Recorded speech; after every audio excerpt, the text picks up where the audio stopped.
Yes. Don't worry, Mr. Goodman. I promise I will give you 6 months' rent. And it'll be presented to you by way of wire transfer. No, I promise you I will not corrupt you in any way, shape, or form. I promise you. I assure you that. No, I can't show you any pieces of identity.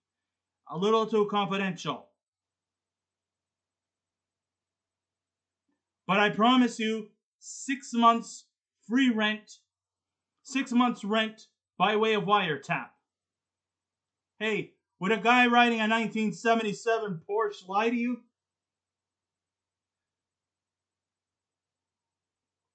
Now, I can assure you that my name really is Carter Hayes. Yes, Carter Hayes is my name.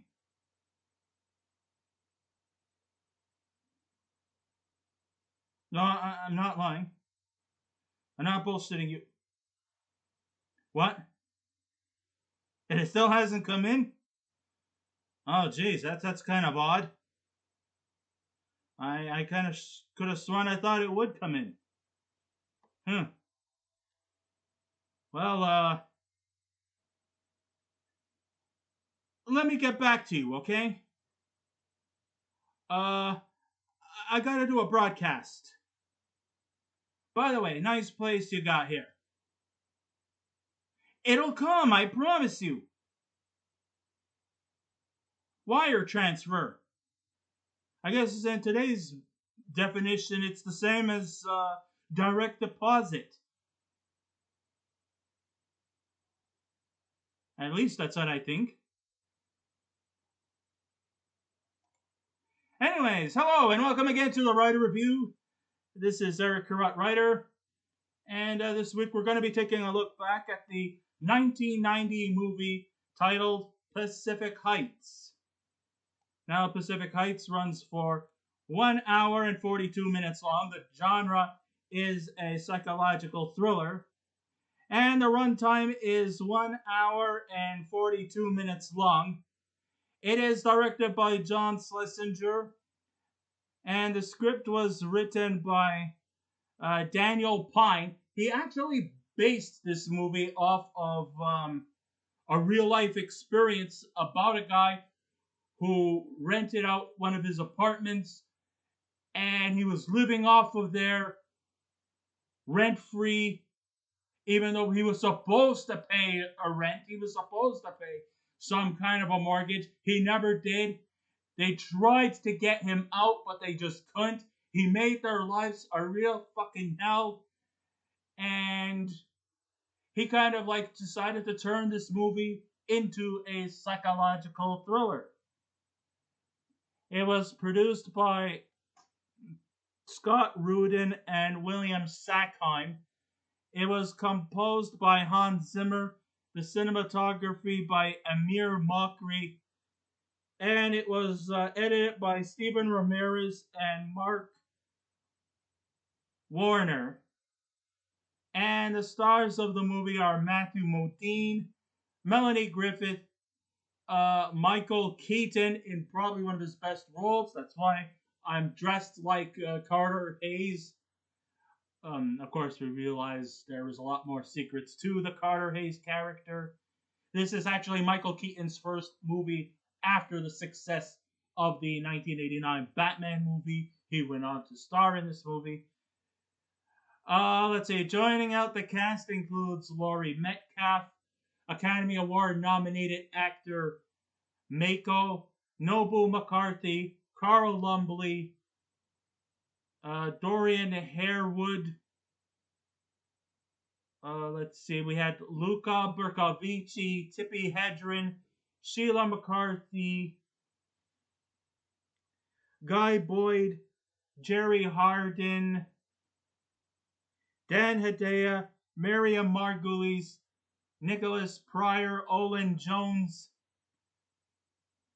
Dabs Greer, Florence Sundstrom, Nick Rutherford, Hal Landon Jr., Tracy Walter, William Patterson, D.W. Moffat, Barbara Tyson, and an uncredited role for Beverly D'Angelo. For some strange reason, she wasn't given any credit, even though she was in this movie, and she was actually a pretty prominent character, albeit a supporting role, but still, nonetheless, she was still very effective. But for some strange reason, she didn't get credit. I don't know why. Anyhow, Pacific Heights is definitely what I would call a perfect psychological thriller, designed especially for those who are basking in money and wealth, along with your mortgage, finance, and just about anything to protect your investment when it comes to owning your own home. I guess the motto of this story is be careful of who you choose to bring into your home. You never know who it is. You never know who comes there. You have to really, really go into it. If somebody refuses to see some kind of record of identity, you could clearly, easily tell that something is just not right. You have to go through these modifications. It's about a financially stable couple by the name of Patty Drake and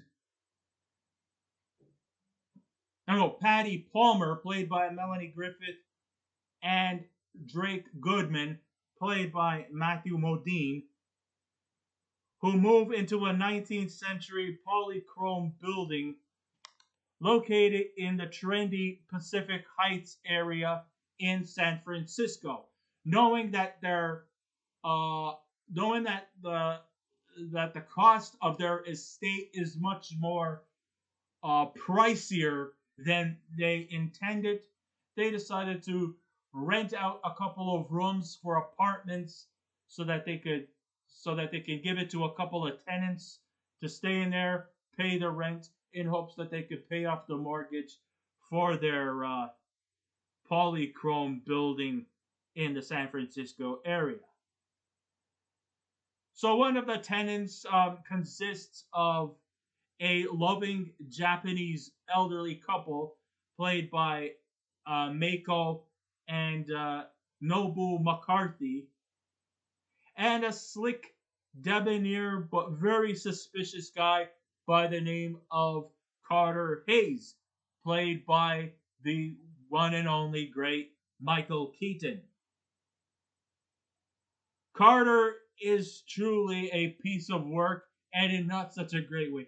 The guy is just a real fucking dick in this whole movie. Sure, he may look like a suave, sophisticated, immaculate looking guy wearing fancy suits. He is seen portrayed as being this he seems to be rolling in cash. He seems to somewhat come across as a smooth talker, very laid back personality. He drives a trendy looking old 1977 Porsche. And he, of course, uses his smooth talk persuasion to become a tenant in this house, in their house. But during his period of time, he promised that he was going to give them 6 months' rent by way of wire transfer.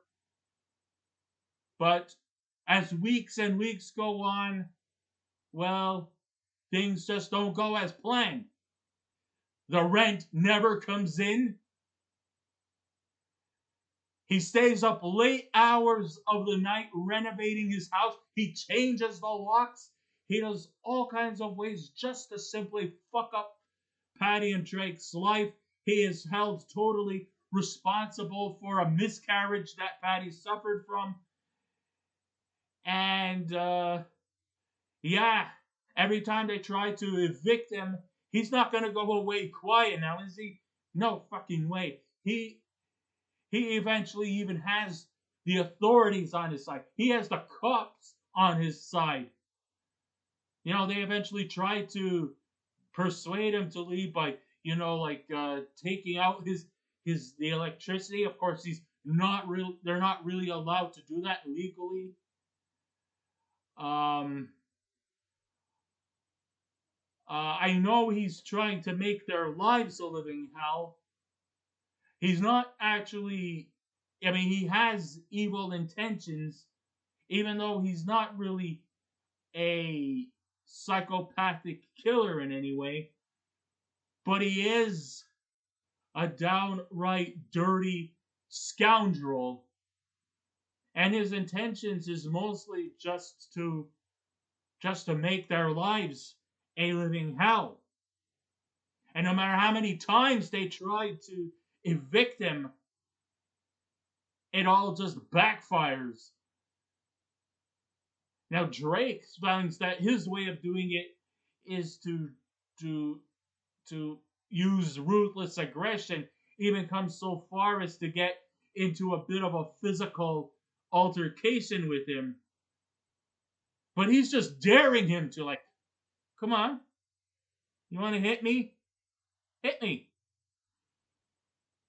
You think that's going to get any hair off my back? Apparently, uh, this eventually leads to Drake getting arrested. And then he eventually gets out by way of bail. Patty bails him out. And, you know, because he was the catalyst behind Patty's misfortune, which was a miscarriage. Well, this is where they decide to take things into their own hands. Once he's done fucking around with them, he decides to go check himself into a hotel. Now here comes where the kicker comes in. It appears that our beloved Mr. Carter Hayes, well, that's not even his real name. Apparently, the mistress at the beginning, I believe her name was Ann Miller, I think was her name, played by Beverly D'Angelo.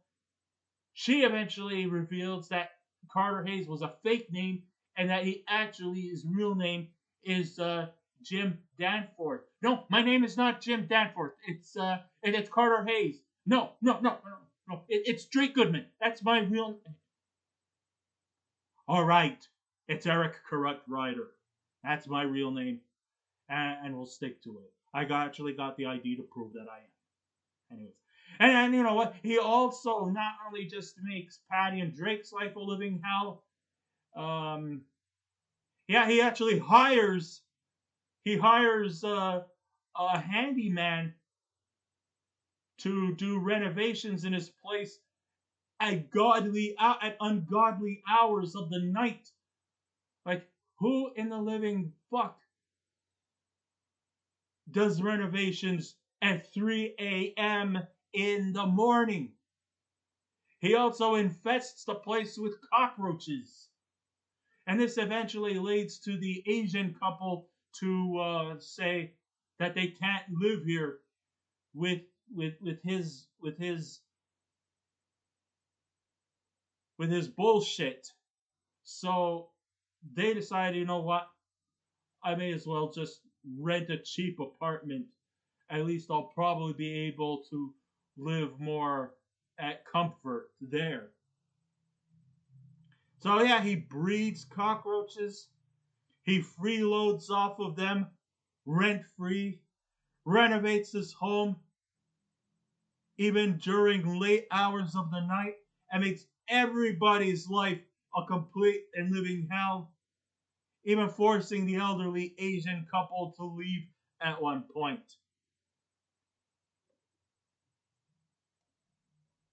The thing about Carter is that he will latch onto this couple, played by Melanie Griffith as Patty Palmer and Matthew Modine as Drake Goodman, just to be a creep and can play off of people like set pieces on a board game. That's just how much of a dick he is.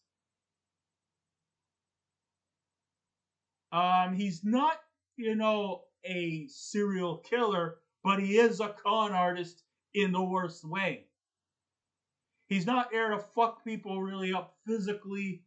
His special secret powers as a villainy is just to play dick load mind games off of people, make lives a living hell, and collect names and identities.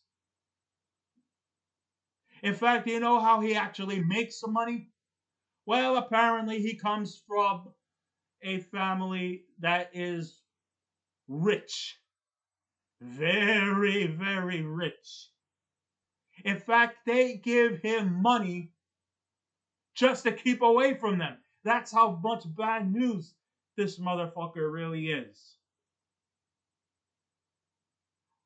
Now, in spite of that, Michael Keaton just practically steals the show in this movie. Villain or not villain, Michael Keaton dominates.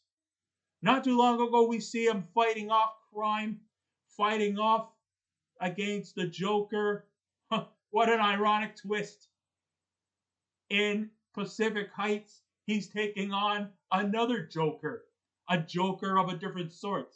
Because if you didn't know that in the movie Full Metal Jacket, which came out in 1987, Matthew Modine plays the character of Private Joker. So, twice in a row, he's fighting against two Jokers of a different kind, that is, of course. And like I said, performance-wise, it is well acted, even though the score is quite thin, and the story is pretty thin, which gives lessons about, and it gives lessons to, I guess you could say, people who are in the field of real estate, in the field of becoming a landlord. And that simple moral lesson is to choose your tenants wisely. You don't have to go into their life story, but they do need quite a bit of identification and authenticity to get to for them to move in. Don't just bring people in on a whim. In spite of the fancy clothes, the money, and the cars.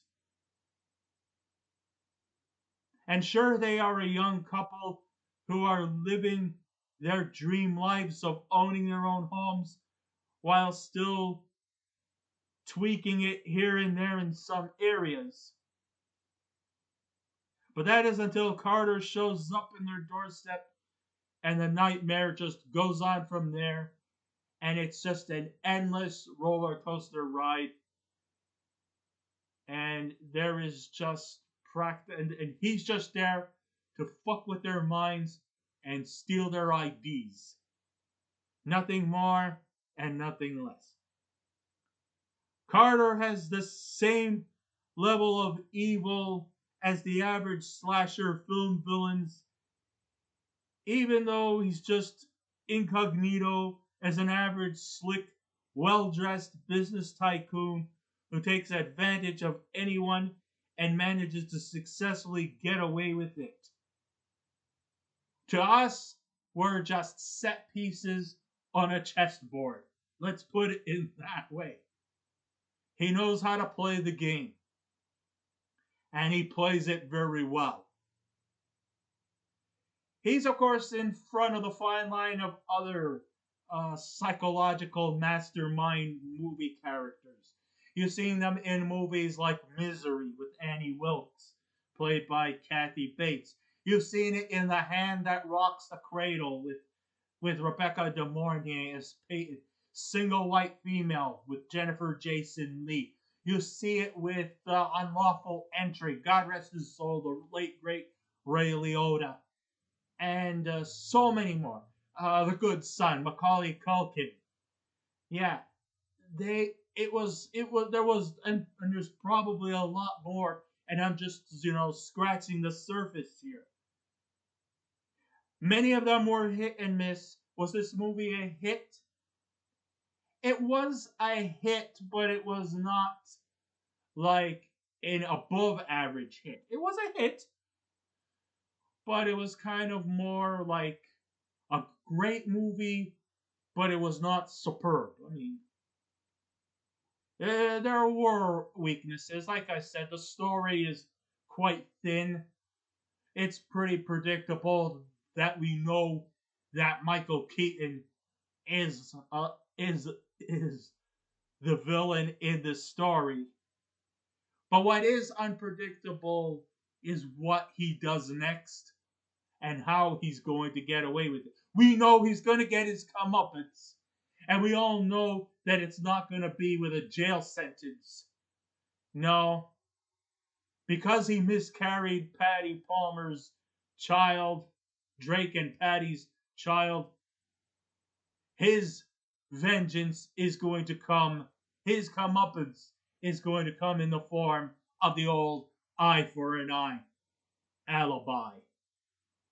That's right, death.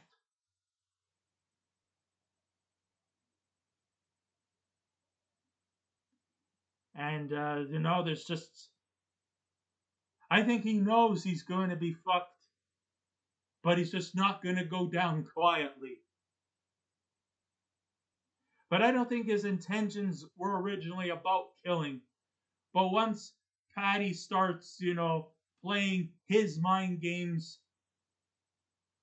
and starts, using more of his ways of getting around to his advantage, playing at his own game, he gets his comeuppance,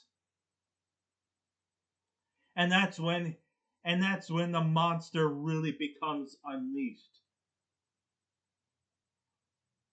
Until then,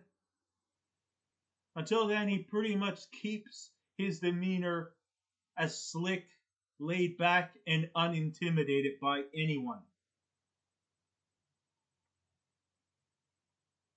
He acts as though Patty and Drake are nothing more than putty on his hands, but at least Patty knows that this creep is bad news.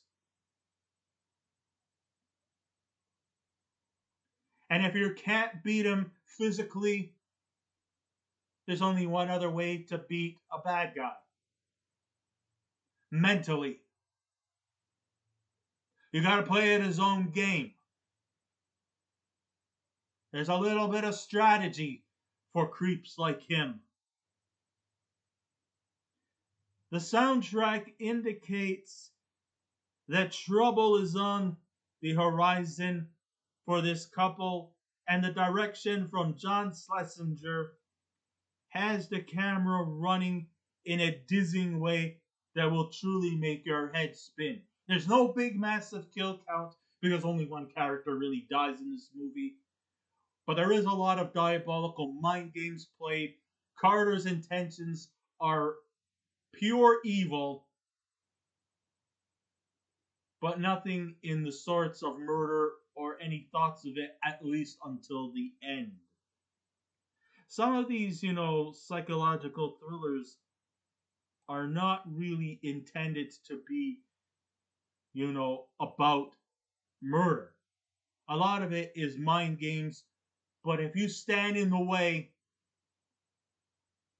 then you're pretty much fucked in the face, and there isn't very much anybody can do about it. Carter serenades himself as a well-adjusted, successful business tycoon who takes great interest in the estate the minute he walks in, promising 6 months of payment rent via wire transfer to make up for refusing to take a credit check. In reality, he's nothing more than a fucking con artist who never gave a red cent to the couple and locks himself in his apartment, hammering at all hours of the night, while also placing cockroaches all over the building. When the couple tries to evict him, Carter goes full-blown psycho and takes his devilish ways to new heights. causing Patty to get a miscarriage, getting into a physical scuffle with Drake, which eventually leads him to being hospitalized and then eventually sent to jail. And then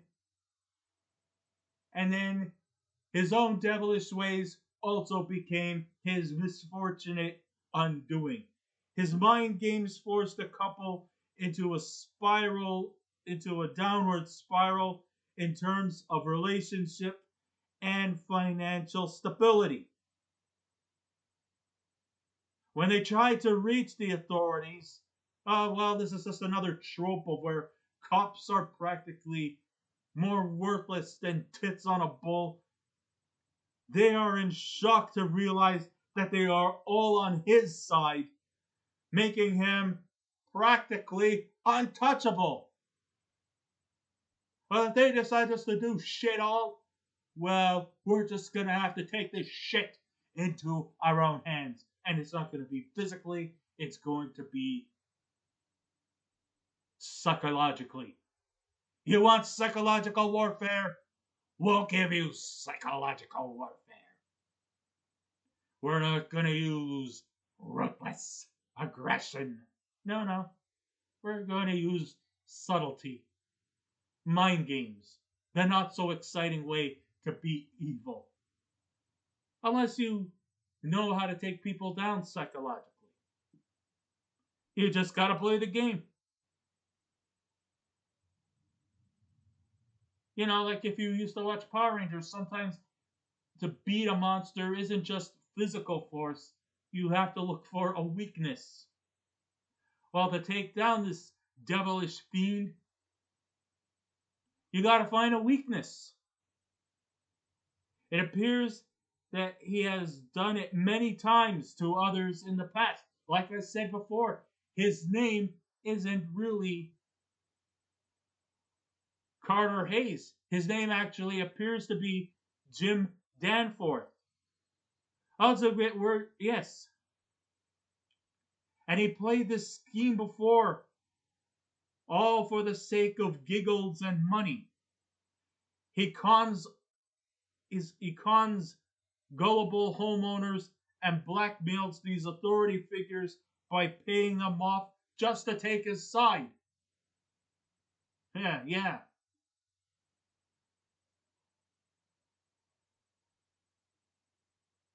I mean, I guess his family comes from so rich, they're in high places, that they just really can't say no to this guy. As much as anybody who does not take blackmail very well, yeah. They will not survive in a movie like this. I mean, yeah, there are a lot of corrupt cops out there who will take a bribe. And I guess in this movie, they all seem to take a bribe. Especially from this fucker. Patty and Drake are the perfect guinea pigs for Carter to con. They need the money to pay off the estate and are desperate to bring tenants into their apartments without considering back checking on the history of who should move in. They thought, hey, he's reeling in dough. He's driving a Porsche. He's wearing fancy clothes like what I'm wearing.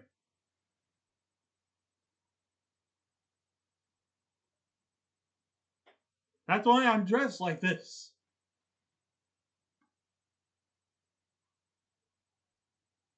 But however,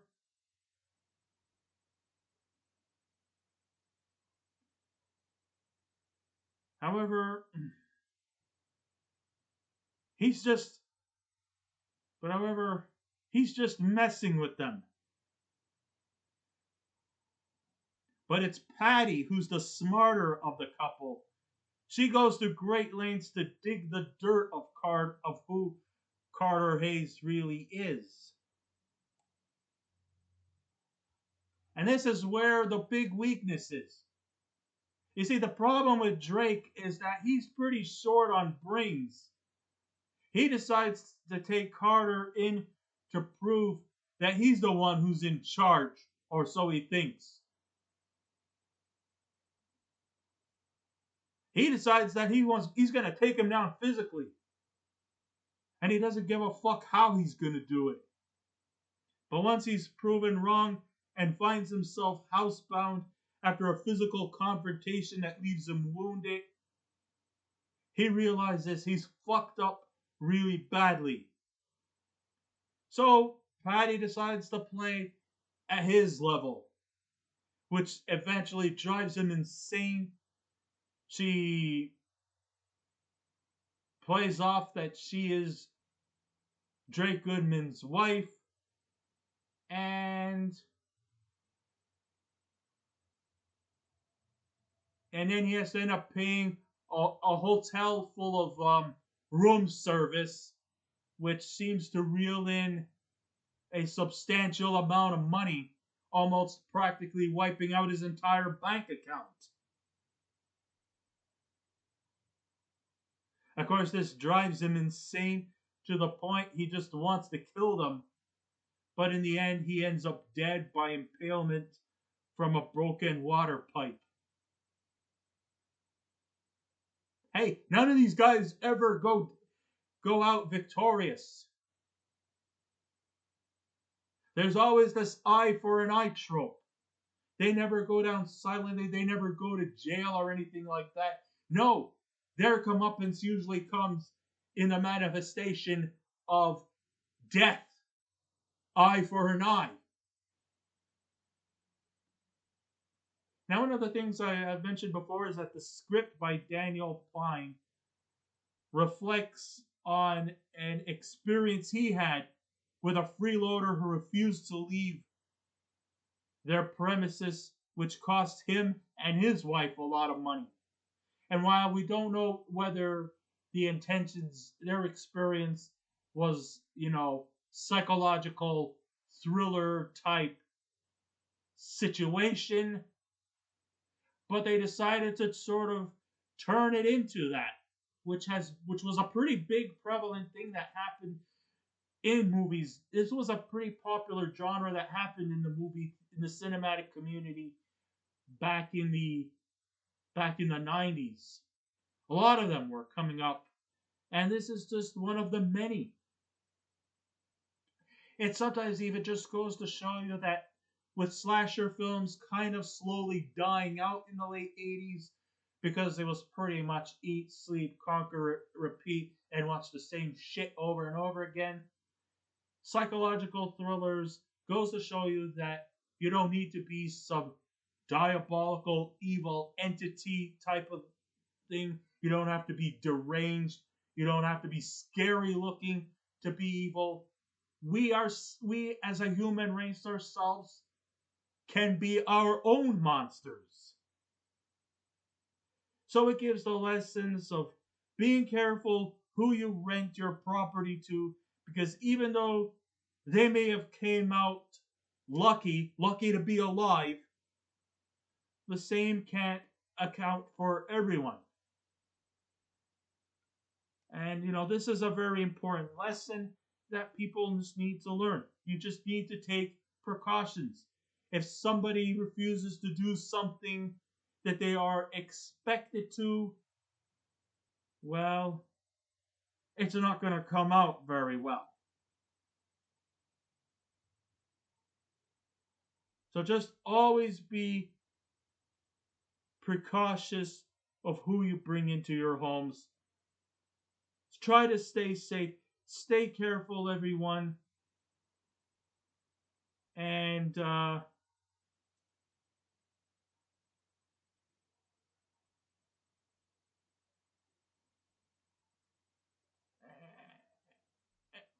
take care of each other. So I guess this ends my my Danforth review. Thank you all for listening in. Yes, the rent's gonna come in. Give it some time. Sorry, folks. I mean, the writer review. Thank you all for listening in. If you wish to subscribe to my YouTube channel, please feel free to do so. I didn't release the cockroaches!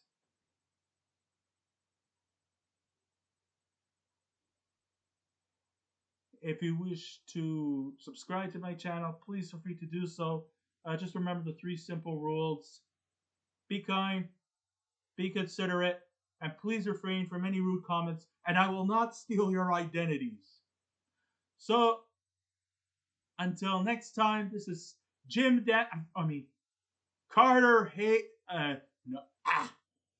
Goodman. That's my name. Drake Goodman. No. I'm just having fun here, folks. This is Eric Carrot Rider saying, keep watching those movies.